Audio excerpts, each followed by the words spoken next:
Hello, everyone, and welcome. My name is Wendy Erikson. I'm with Women in Drones, and I'm here today to talk about our vertical space treks. Vertical space treks.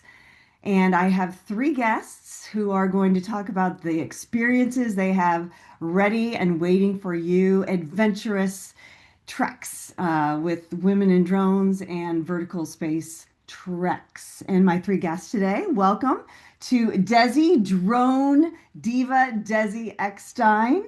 She is presenting her information about an off-road and in the air escape to Arizona as well as California. Can't wait to hear about that. We also have Ian Kiely. He is CEO of Drone Space and a distinguished figure in the UAV industry when it comes to technology and its applications. Welcome, Ian. Thank you very And we much. also, yes, yes, and we also have Dr. Kim Baldwin, marine ecologist, geospatial scientist, and drone mapping specialist with 30 years of applied environmental experience. And she's here to talk about her vertical space trek to Barbados in the fall. And Ian, didn't mention yours is Ireland in March of this year. So three exciting adventures, and we want to hear more about it. We're going to start with just kind of giving the overall presentation of what these treks are all about. And I want to ask you each individually if you can tell us what inspired you to host the individual trek at your particular location. So, Desi, why don't we start out with you? Awesome, awesome. Well, thank you for the opportunity to be here and share with everyone. Um, and I actually have had this on our radar for many, many years with my husband. We have been coming out to the desert, and for so long, we've enjoyed the beauty, the off-roading, we enjoy the gold mining history that's out here, and we have always wanted to share that passion with others. And so, fast forward many, many years now, it's finally coming to be. And it's super exciting because there's so much to offer. And it's beyond what you would normally see with that in the city streets or anything. So, we get you really outdoors and off road. So, I'm excited to share our passion with everybody. Oh my gosh, it sounds wonderful. Can't wait to hear more. Let's ask you now, Kim, about your Barbados trek. Yeah, thanks, Wendy. My name is Dr. Kim Baldwin, and I am an American, but I have lived in here in Barbados for 25 years, and I'm now a citizen of Barbados. And so I've lived and worked all around the Caribbean as a marine ecologist, as I mentioned, for many, many years. So I love the Caribbean. Barbados is my home. And I really wanted to create a drone trek that allows people to kind of step into the space of my life as a conservation biologist and see the way drones and information technologies are being used for good. So a day in the life of myself as, or it's going to be a week in the life of myself as a marine biologist, not just having a drone destination trip, but actually working on projects that I've worked on with drones here over the last 10 years. So letting people sort of, in a very ethically community-based way, understand how drones can be used for conservation. Wonderful. And Ian, Ireland, tell us about that. Might rain while you're here, but we'll still go trekking, so don't worry about that. We'll be out the door the whole time. I kind of fell into this in a little bit of a different way. The Women in Drones Network traveled to Dublin there about 18 months ago or 2 years ago to support an event that I was supporting, a drone expo here in Dublin. And I think 13 of them traveled. And it was Sharon from Women in Drones that suggested to me, she's like, Ian, people are asking you to travel to other countries and talk about drones and do lecturing. Would you consider welcoming them here? And while Sharon and her friends were here, Desi was here too, actually, at the same time. We were in between events and things, we were kind of sneaking off up the mountains and then going here for a bite to eat. And Sharon was like, "This is a beautiful place." And where I live, the village that I live in, has been inhabited for 6,000 years. So there are literally five castles on the main street, and it's called Castle Street. My some of my neighbors live in castles, and we thought, oh, it's pretty historical too, and it's on the coastline. It's beautiful, and then not far from here are the mountains, and it's just amazing. And with my international knowledge of drones and from everything from photography right up to passenger drones and stuff like that, it'd just be great to be able to share that and go trekking at the same time. So I'm very excited actually. That leads to my next question, and what comes to when people think of these, what do you want them to imagine when it comes to imagery? Ian, you just talked a little bit about it, but what about you, Desi? When people think of your vertical trek, what image do you want people to come up with in their minds? Well, mine is a little bit more. I know a lot of people think of, oh, outdoor adventure and such like that. So mine is desert escape. And it's really holding true to those words because we're obviously going to be in the desert, but it's not like Saudi Arabia kind of desert. It's mountainous. We've got some greenery in the hills, and it's just beautiful here. And it's a great opportunity to escape that city living where you're surrounded by big, tall buildings, you've got concrete, asphalt, and may not even remember what the stars in the sky look like. Well, our location is an amazing location for just stepping out, breathing the fresh air, looking up and seeing stars at night. Plus, then we get to go out during the day and experience new surroundings, flying in big, wide open space. We have several different locations we can take you to. So it just really gets you unplugged and getting off grid. It's a fun way to just unwind and unplug. What about you, Kim, in Barbados? Yeah, it's What imagery? Yeah. similar experience in terms of the unplugging, but mine can be a little more island vibes. Mine's going to be more tropical. I think the words people would think, if you think about the experience, would be educational, impactful, and fun. Barbados is a gorgeous island.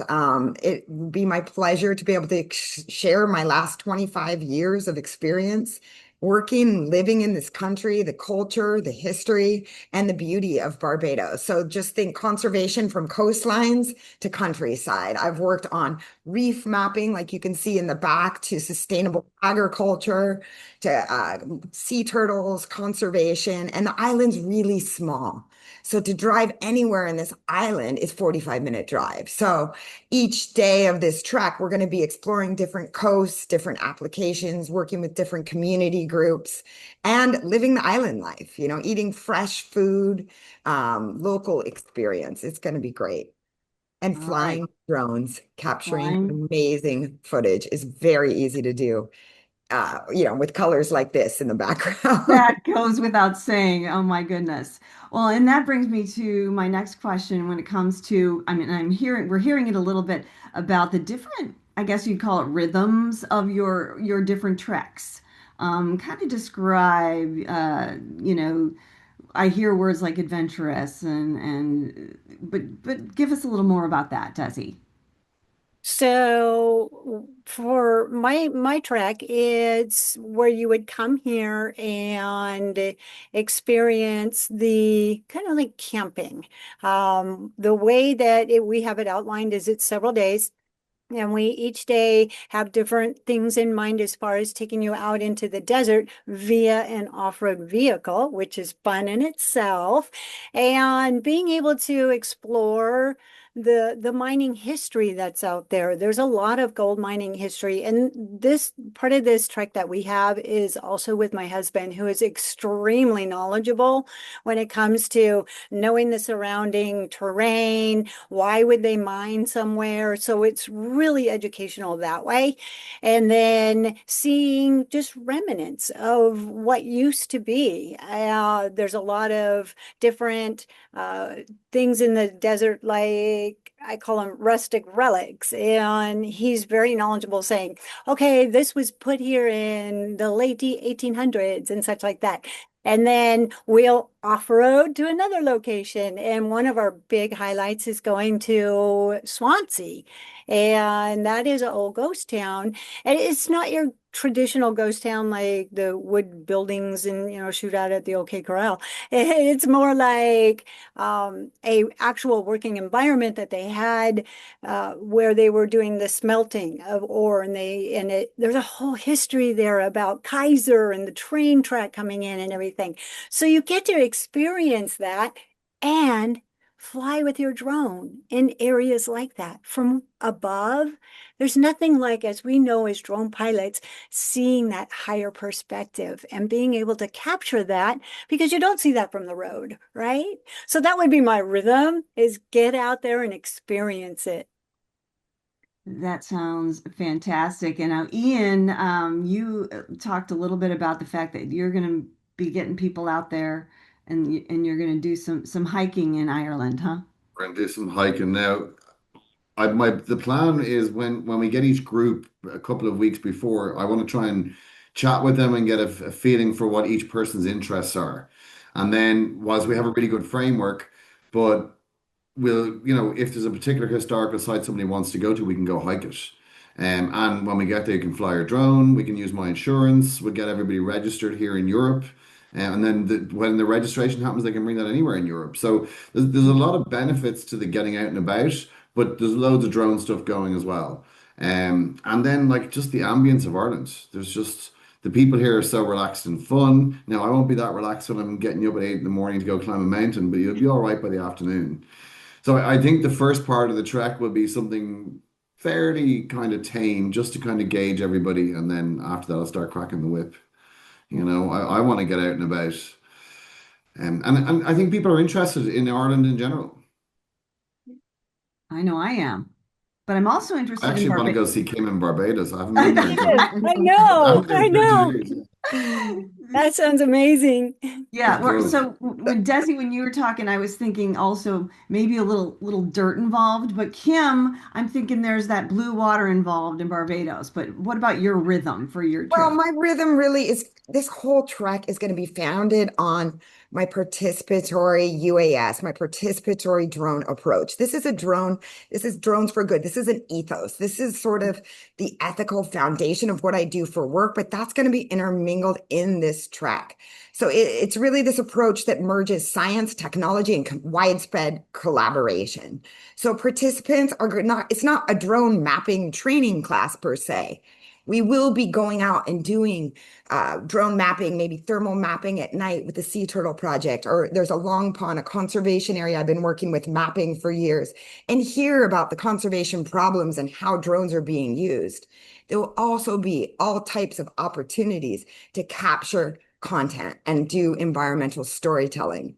So what my participants would be involved in is learning and being a part of it and participating, let's say, in the drone mapping, but capturing content and not just capturing it to capture it. It's all about giving back. So contributing it back to the local partners and communities, sharing the social media. We're going to have networking events with local drone pilots here and other people working on conservation so that it can be this two-way learning environment, networking exchange, both for the people of Barbados. I'm looking to get scholarships for a couple local women to maybe participate in this with us as well, because that's really what my work is about. It's this two-way giving, and that's what it's going to be. So really storytelling with purpose.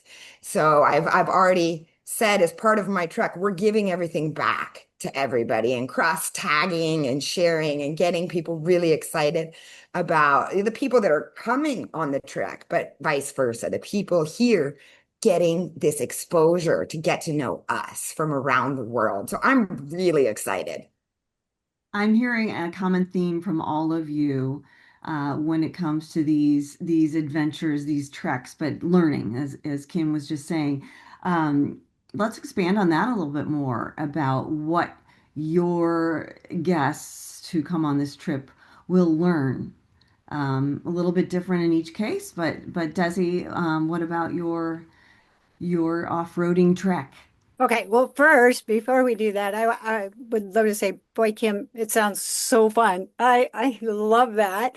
And I have actually been with Ian, and this is a great time to say shout out because he is so knowledgeable of his area around him, the history, and like you said, the castles and everything. So, that's one I want to go back to. I'm already marking these off on my calendar, I tell you. Yeah, I think the So, last time we weren't even planning. It was just like we actually rented Desi's partner or husband rented a bigger car and I drove and we literally just went, we're going to a conference tomorrow, but we're going to go to the mountains today. And it was all real drop of the hat. And we had a great time. And like we were miles away up in the mountains and I was bumping into people walking their dogs that I know because in Ireland we actually do all kind of know each other, in the industry and in the locality. And up until a few weeks ago, I was hiking my dogs twice a day. So like I've been a lot of fun to be had out there in the mountains yeah, for sure. yeah. I highly recommend. It was great. Yes. Uh, So Desi, people are going to learn to maneuver around the desert in your yes, case, right? That's one of the yes. things they can expect to learn and the culture of the deserts. Expand on that a little bit. So you Yeah, hit on one spot. You will get dirty. We are taking you out into the desert, right? And fun. one of the things that we also do is, as the others have said, we tailor it to what you want. And I really like that because we're so familiar with the area. We know the history. We know where to find certain things. And so we are able to tailor the treks just for what you have in mind. And so if you want to go out and you're wanting to look at more of the beautiful countryside that we have right now, the desert is phenomenal. It's green, it's beautiful, and take photos. We got the best spots for that. But there are areas that by being off-road, you wouldn't have a chance to go see them. You don't realize how much there is to explore when you just get off the pavement a ways. And so having that opportunity to see it and hear it and feel what it was like to be there when they were digging these mine shafts. So there's a couple locations that actually have the tunnels. We can take you to the tunnel. But if that isn't what you want to do, we can take you where you take pictures. Yeah, so we can tailor it, but there's a lot of history to share. But I love the part. Yes, you will get dirty. And if you want to go at a slower, smooth pace, we can do that. Or if you're like me, need for speed, we'll get there quick. I love that. And that's what's great. We're talking about some smaller groups, just so people know that. And you have that ability to tailor. That is sounding so much fun. I Who wants to think go when next? you get to a certain point of having lived somewhere for so long, you like my problem is I want to show too much. Do you get me? Like you think I have a whole list, and that's why kind of the tailoring thing works. Because when you start getting a vibe off people or getting an interest or an idea what they're interested in, then you can go, look, we can go here, but we can also go here or here, and it makes it very easy actually. Mhm. Yeah, yeah. That's wonderful. And um, tell us a little more, Ian, about Ireland and just kind of what the on the ground exploration is going to look like Yeah, in the so like area. 5 minutes from my house here, there's a cliff face, and during COVID, somebody spotted an old photograph of a giant number, and they said, "I think I know where that is." And they went and they basically uncovered World War II navigation systems for warplanes, but it was actually to stop the Germans from bombing us. So in the darkness, they would accidentally overfly the UK and they would hit Dublin and think that they were over London and they would drop their payloads. So on every coastline in Ireland, the locals built these giant numbers that correspond to the navigation maps that would tell them where they were in relation to London. So as a result of that, people all over the country have been hunting for where these are. So I mean, these are this like each letter is the size of a car and two giant numbers. So people have been uncovering them all over the country because they were made with rocks, but they had kind of a line put over them. So our local one has been completely restored, and that's just like on the walk now. And like, I don't want to mock the United States, but like I have buildings all over my neighborhood that are older than the US as a country. And literally, my daughter goes swimming in a castle on Saturday mornings into her swimming lessons. Like it's literally everywhere. So I'm excited to share it with people and some of the stuff I know loads of the history about. Just if we want to segue a bit into accommodation, the hotel that we're proposing to put people up in is 200 years old next year. And Queen Elizabeth or Queen Victoria stayed in that hotel. So did Frank Sinatra, Laurel and Hardy, and that's like the local hotel. And that hotel is in front of the largest man-made port in Europe. Well, it was at the time. And by British soldiers built it to basically get a better stranglehold over Ireland. So, Wow. and all that's in walking distance. Which is great. Within, yeah, within walking distance. So if you go beyond Of that, my home, yeah, my oh, office, yeah. oh my goodness. And I don't even see it anymore because it's there all the time. So I want to share it. Sounds like you need a month for your trek, but it's not going to be that long. So, Well, you can book me for a month, but I don't know. You might want to take out a new mortgage. right. Kim, what about you? You touched on, culturally what people are going to do, going to learn for your exploration, but tell us a little bit more. It's really understanding and experience the local culture as will be the basis. Mhm. But also, I think drone ethical considerations for conservation. So, like I said, we'll be touching on multiple different types of drones for conservation activities, whether it's for marine spatial plan or World Heritage sites, cultural mapping, like I mentioned, sea turtles or conservation mapping. But in terms of those different approaches, learning how to do it ethically, right? The sharing data, giving back data and information. So what I specialize is mapping a lot of times local knowledge, problems, issues, coming up with sustainable, effective solutions.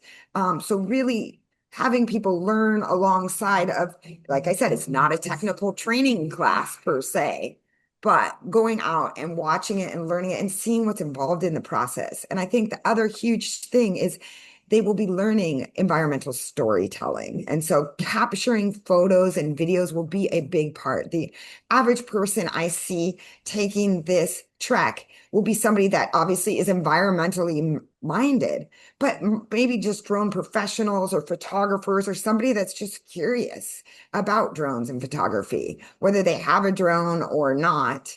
You don't necessarily have to even have a drone, but there I will think, be Kim, you're hitting on something opportunities really good there. and stops everywhere around the island to capture cool footage, even if it's not per se a drone conservation site.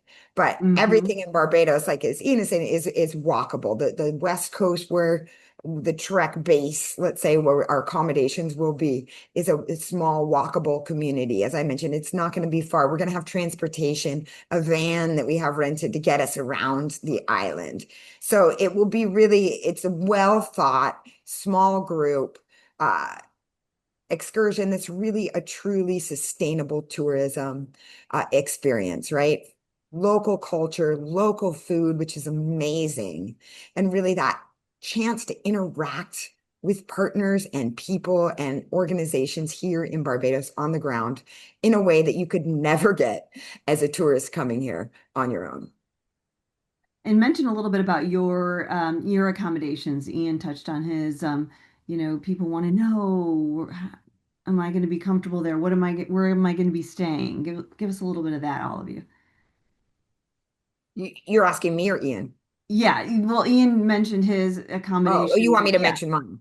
Okay, anyone jump in. It's whatever, for me whatever at this works. point, mine's in the fall. So I Cool. really want to hear from people. There Okay. right now, the plan is to have in a central area on the West Coast, there's an area near to where I live here called Whole Town, where everything's walkable to the beach, to the bars, restaurants, food. You don't need to have your own car, where the participants, when we're not in activities, can still do their own thing without having to have that worry of driving around Barbados. So I would have a variety of options, whether you want to stay at a beachfront resort or you're a little more budget minded where you might just want to get an Airbnb. And so I know lots of people that have these rentals. So we'll have a range of activities. If the group wants to rent a villa, that would be my preference. And we all live in one nice house and we have our own bedrooms and bathrooms. It just depends once we get people enrolled, but there will be a variety of options depending on people's interests and budgets. I just go jump in there, Wendy, because you've touched it. You're getting me thinking, Kim. The reason why we didn't go down that route where I live is I actually live in a very modest cottage in a very fancy neighborhood, and you just can't get an Airbnb here Yeah. because the housing here is so short that they just don't Airbnb them. I picked the hotel. I picked one for the historical value of the hotel. It is a four-star hotel, and it is very oldie worldy. You can still book in for afternoon tea. But at the same time, there is a direct bus from Dublin Airport that will drop you outside the hotel. And there's also DART is the Dublin Area Rapid Transit rail network is also right outside the front door. So if people want to go into the city and experience the Guinnesses or the Book of Kells and Trinity, they can go off and do that. So it's actually quite central, and it means that I'm going to do the driving. I don't have to drive far to pick people up, and in the evening I can have a beer with them because we're expecting a bit of maybe Irish music or a live band and some nice food. So yes, our accommodation has been really thought out. Desi, what about you? Um, so as far as just our little town around here, there's a lot of history here. We are not quite so walking distance. And if you were going to be going out and exploring what I call treasures in the desert, it does require some sort of off-road vehicle, which is the charm of what our trek is about, because we provide that. And so a lot of times when people think about, okay, we're being invited to a desert escape and the whole premise is unplug and you're going to go off-road and in the air, that's kind of the title of what I have. Um, People think I'm going to be in a tent and I'm going to be primitive. Well, I do not have a four-star hotel around here. But we do have what my friend Kim says is a bougie off or RV. So we have a facility here where you bring an off-road or we have a RV housing available. So it in our terms is glamping. We are not camping. We are glamping, right? You Love that have term. all the luxuries of a really nice RV. And so part of our package is put the stress on us and just let it go. We are making it more all-inclusive because we're so off the beaten track. I've made arrangements where we actually go and pick you up and bring you here. I happen to be here at the moment, can you tell? And so we'll bring you here. We have a place for you set up. And so we offer the meals and everything because you are escaping and kind of getting back to the nature of things. There's a lot of treasures out in the desert, and some would say it's not treasure, but it is. People have done like art formations out there. There's rustic relics and rock formations. And like I said, there's a lot of history. And my husband's really knowledgeable of the different terrain and such. And I didn't even know this, but we look at outside and say, oh, there's cactus. Well, did you realize of one type of cactus, there might be 25 different variations of that same cactus? And it blooms and it has different flowers and such like that. And it is just so amazing to get back to nature. And that's one of the things that I like best about it and encourage people to come and experience that. Wow, no one can say that our vertical space treks don't have variety in their offerings. I Right. mean, there's just really sounding like something for everyone. I want to go on each and every one of these treks right now. We're Wendy, gonna move we will on. take your money. Okay, I know you We will. will take your money. I will. I'll have to try each one. I see a little Might bit of give you a me. little discount for doing this for us today. Yes, I love it. We're gonna dive a little deeper now into in the area of comfort. And again, these are so different, different treks in different corners of the world. We need to talk a little bit about weather, help people understand what the conditions are typically like during in your specific time of year when your trek is happening. So, who wants to start? Kind of giving us an idea there. What should people bring? What should they wear? Anyone? I can start. Barbados, I'm choosing the fall, sort of strategically again on purpose. In terms of it's going to be at the end of our hurricane season, which is people get worried about hurricane season. Well, the last hurricane that hit Barbados, I don't want to say it because of all the hurricanes these days, but was in 1955. Mm. We're at the very bottom of the Caribbean, usually where hurricanes start, and then they start building, strength as they move up. But the beauty, and this is why I do most of my field research during the fall, is that the wind is extremely low at this Mm, time of year. good. So it makes for drone flying extremely easy. Our west coast and south coast are usually, well, the south can have a little wind. We're going to be staying on the west, but as I mentioned, each day we're going to be on a different coast of Barbados. So that time of year will be very nice in terms of low wind, but it's a Caribbean country. We're close to the equator. So all year it's in the 80s here within the water's in the 80s, the air temperature's in the 80s. It doesn't really get up into the 90s crazy sweltering. It's usually pretty nice weather. But so tropical. You're wearing like the way I'm dressed right now, shorts, Sounds t-shirt. terrible. Um, Sounds yeah, it's terrible. what 20. I won't tell you how many degrees Celsius it is right now.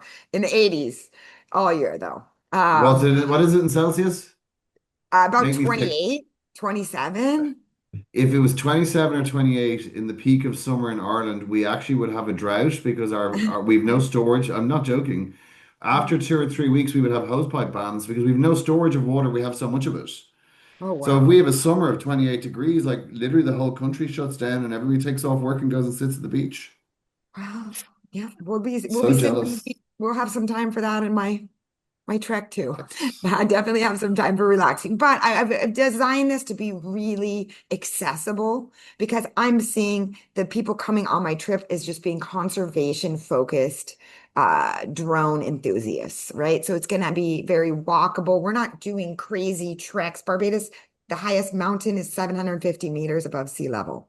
It's relatively flat, a unique type of geology in the island. So expect warm tropical weather. It's outside of the peak of a hurricane season with low winds done strategically. So I think it's going to be and it's also off the shoulder season of high season, which is, right now, wintertime, as well as summertime can be a prime. But school will be back in session when my trek happens in September or early October, but in the fall time Mhm. period. So we'll set those dates really soon, but that's what I'm shooting for. It sounds wonderful. What about you, Desi? Okay, I was going to make everybody jealous, but I don't know, Kim, that sounded phenomenal. But I specifically chose this time of the year, so I have a trek that I want to invite people on that's coming up in February, the end of February. And that's because in Arizona is where we are. It is so beautiful. It is the perfect weather. And that's why everyone likes to flock to this area because it is just gorgeous. So, for example, the nights are a little chilly. So we always say layer, and then you take off some layers. The nights tonight is scheduled to get down to about 48. And today I can see already the sun is already shining and we're going to be about 78 for a high today. And it's just the most beautiful time to be in Arizona experiencing this. So layer up because the nights, in my opinion, I don't know, some people might think that 48 degrees is a great high, but I think 48's a little chilly, so layer up and then peel off the layers as you go. Yeah, it's beautiful out right now. Sounds like great advice. Okay, Ian, March in So Ireland. I have to laugh. I have to laugh, Desi. About 4 weeks ago, I was in Spain, and we went to Spain because we wanted it to be warm and sunny. We only went for 3 days, and when we got there, we arrived in a storm. It rained for 3 days, and the woman in my accommodation brought in a radiator. And she's like, "It's so cold. It's so cold." And her cold day was like I don't know what it is in Fahrenheit, but it was like 12 or 14 degrees. I was wearing t-shirts and shorts, and she was bringing a radiator into my bedroom. I'm like, it's fine, I'm Irish. I don't need heating. I can see Kim looking sideways there. Horrified. So like I'm wearing two jumpers here. There's no heat on, and it's 32 Fahrenheit in my house right now, and it's absolutely fine. So so Oh, if you come here in March, we want you to layer, and layers are very important. So thin layers and then kind of heavy layers on top, and wet gear. So bring wet pants and a wet jacket, but then you can take them off because it might snow. It's unlikely, but it might. It's definitely probably going to rain, but in between it'll be absolutely beautiful and the sun will be shining. So you kind of literally you can potentially have every season in one day here, particularly because we're between the sea and the mountains here, so you get everything. But and it's I think exciting we and did. fun. When we You, went yeah, on you our guys did. trek, It it actually snowed snowed. while you were here in March. Yes.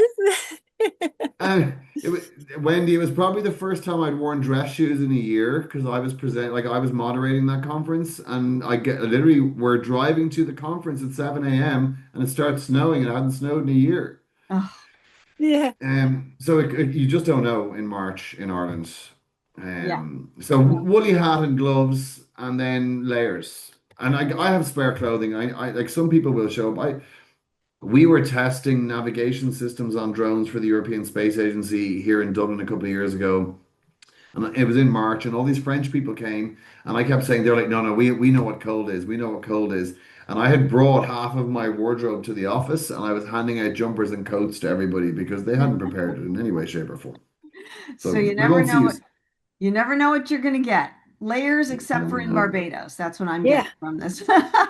Yeah, that's Let, what it sounds like. let's talk a little bit more logistics, if we can, for a few minutes. The best way for people to travel to the individual vertical track locations. Just give us an idea about that. So I can Okay. jump right in if you Okay. want. Okay. Yeah, So, please do. all right, okay. So because that's one of the things that through over time, I've modified it to be a little bit more convenient for people. I want to make it easy. I want to make it really enjoyable. So we do have RVs here on our property and they're nice. They have heat. They have a nice bed, warm, cozy. And so the logistics would be to fly into the nearby airport, which is quite a distance from here, which is why I made it all inclusive. We would pick you up at Sky Harbor, which is in Phoenix. And then we'll transport you here to the location and get you all set up. And that way you don't have to worry about some of the logistics there. And then also we are including a Western style hoedown meal. And we'll stop on the way to get you some of the snacks that you might prefer if you're not into my husband's cooking or something. But yeah, we just try to make it so inclusive. And so that way relieve the stress. You don't have to worry about it. We'll pick you up at the airport at a certain time and bring you here. Now, on the other hand, if somebody does want to RV in, you're welcome. Bring your RV, that's fine. But to relieve some of that stress of travel, we're going to pick you up and take you back and make it nice and easy and just come have a good time. Great. What about you, Kim? Yeah, well, Barbados Airport, which is BGI, Barbados Grantley Adams International Airport, is one of the largest Caribbean hubs for around the world. I just looked right before this online. There's 33 direct destinations in more than 21 countries that serve Barbados. In terms of the United States, there's direct flights from Miami, Charlotte, New York, Chicago, Atlanta. There's a lot of American, JetBlue, American Airlines, I think are two of the largest, but also Europe, London, Manchester, Germany has direct flights. I believe there's other direct flights, perhaps from the Netherlands and Amsterdam as well, select flights. So there are a lot, and in Central South America, lots of flights. So that is where you would come in. Like I mentioned, the island's pretty small. To take a taxi over to the West Coast, depending on when people arrive is, a 20-minute drive. It's a quick little hop. So the access, like I say, multiple times a day, I don't see it's one of the cheaper destinations to get to flying within the country. It might not be the cheapest destination to travel within in terms of hotels and accommodations, but it is one of the nicest in terms of the infrastructure, the ability, hotels, bars, restaurants, hospitals, anything you could want to eat. You just have to, like an island, you got to pay the price for it. So it's very modernized. Barbados is, which is why I live here, right? The infrastructure makes it easy for me working in the region because this is a transportation hub. Right. Ian, what about you? A city that's 1,000 years old and that was designed for goat tracks and horse and carts. Our road network is a little bit complicated. So what I thought was if you get so there's Dublin's a major international airport and you have to basically cross through us to get from Europe to the US. There are loads and loads of planes coming and going from that perspective. And off peak, they're not actually that expensive sometimes if you plan well. So there is a bus route that runs directly from the airport to the hotel, which takes about 45 minutes to an hour. We're suggesting people do that because for me to get to the airport is actually a big job, and I can't use the bus lanes because I'm a private driver. So the bus to us is great, but once you arrive kind of at your location, we're going to do all the driving for you. So we'll rent a suitable vehicle size wise and we'll take you on the treks. And at the end of the day, we'll end up back somewhere near your hotel. So we don't expect people to deal with that. And that's kind of why we're trying to stay out of the car and do treks locally, like make it about using your time here, with real value. And then we're going to provide a bit of training when you arrive to get you licensed here. We're going to provide the transport, we're going to provide snacks, and we're providing lunchtime, like meals. And I've picked out a couple of really interesting places. I don't know really what you call them. What used to be shebeens up in the mountains that have expanded, and they're doing traditional Irish food. And then in the evenings, we'll kind of stay more in town, and we'll help you source nice restaurants for dinner. And like there's the seafood here is amazing, and we grow our own beef here, so the food here is just spectacular. So there's Great. so many to choose from. Yeah, All I right. think I wanted to also mention in mine too that meals, there'll be one big meal included each day of my trek. All your meals aren't included.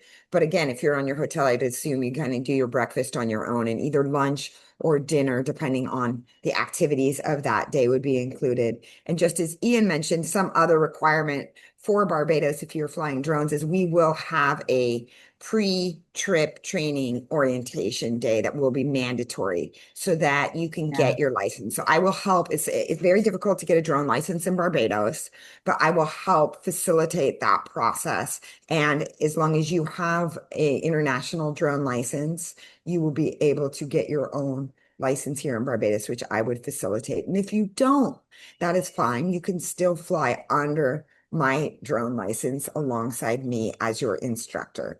So as I mentioned, I won't be doing classes per se, but my participants will be getting drone instruction for 4 days because whenever we're Yeah. flying, I can't control myself. I'm a teacher at heart. So they will be learning about drones and photography and hacks and, all my skills that I've had. I love to do brain dumps. All my students are always like, oh my gosh, I learn so much every day. So they will be Right. getting all of that, even though mine is not per se one of my training classes. Okay. So that's I just all. want to What go were you ahead. saying? I was going to say, I'm going to give you all one more chance to give us an idea of who you see as being perfect for your particular vertical vertical space trek. As we were starting to run out of time. So who do you think? We are. Just before we start on that, I'm happy. Like I have a couple of spare drones, so if people, are getting started or they don't want to travel with the extra baggage or hassle, I have a couple of spare drones here that that I have insured and they can join my license to do that. So thanks for pointing that out, Kim. Yeah. Um, I want to appeal to all sorts of everybody. People who want to, like, obviously, drone is the theme. But if people want to come and do photography, I can give them time on photography. But if people want to come and know about navigation systems and how passenger drones are going to operate, I know I'm heavily involved in all of that. So I'm quite happy to do photography or talk, serious business or help somebody shape their own drone business ideas. So I want to welcome anybody, men and women. I love that. I What love about you, Desi? Who do you see? with you and your trek? So I'm going to back up just a sec, okay? I want to touch on the licensing and certification and Oh, all that as well, because yes, that's a good point, Kim. Thank you for bringing that up. So I love how you also, Kim, mentioned that you could do the buddy system. So if you want, we can go through and get you set up for what they call the FAA Trust Certificate if you want to take your next steps. They're the next step beyond that. If you are not Part 107 certified, which is what we need to fly here for commercial purposes in the United States, that's a whole different ball game, and we can help with that. But the buddy system, if you just want to come have fun and fly and get that higher perspective, um, drones can be available, and we just do that buddy system, and you can use our drone and come out and fly. So that's a good point that you had brought up. I love the photography aspect of it because there's nothing like the beauty of the desert and flying in the night photography if you want to do that. The night skies are phenomenal here. And then also having an opportunity to fly in locations that you just would not have an opportunity to fly, seeing the old ghost towns and mining era and such like that are great reasons to come and explore and unplug, come and relax. Through the trek, also, I want to make a mention that one of the things that I've always thought, and I'm going to be fast because I don't want to take up everybody's time, but I've always, when we go to an adventure, I like to explore, and I've heard that from everybody here today. There's time allotted for you to have to yourself. You can use it to download your footage, you can use it to chill, to read a book, or go explore the area. There's a lot more history in this area if you wanted to go and see it. So I've tailored everything so that there is time to be wherever you want to be and do what you want to do. And wonderful. Okay, so I'm getting lost in all of these Oh, treks already, yeah, but I want to tell people that the information will be at Vertical Treks. Verticalspacetreks.com is where people can go who are watching this for more information. Were you going to say something, Kim? yeah, I was just, Sharon's do you going to mind? stick in the link later on. Yes, we're going to put the link in there. I was just going to close out with who I think would feel most at home with mine, which are really obviously people that want to come explore the Caribbean, but conservation curious travelers. All right. So drone pilots, creatives who want to learn about sustainability, community, drones for conservation, but really want their work to have meaning. I didn't get a chance to mention that on the final day, we will be having a networking event where we're going to be sharing back with the community and partners that maps and the data and the imagery that we've collected. So this will be a community event here in Barbados with local partners. And so this will really, what matters to me the most is that the drones are used in a way that benefits the people and this country. So if you want your drone skills to support conservation and community, my trick was definitely going to be built for people just like you. Oh, some incredible opportunities with the three of you here. So hopefully people will go to Yeah. verticalspacetreks.com and learn more. Thank you so much, Desi. Thank you, you. Ian. Thank you, Kim, for sharing. Thank We've only you. scratched the surface. So Yeah. again, go to the website to learn more about vertical space treks and these wonderful opportunities. Thank you all for watching at home. And I'm going to close with a great quote I heard from a drone pilot I know. Keep your batteries charged and your adventures airborne. Perfect. Goodbye, everyone. Thank you for watching. Bye, And everybody. hope to Yeah. see you in Barbados. Yeah. Thank you. Bye. Bye-bye.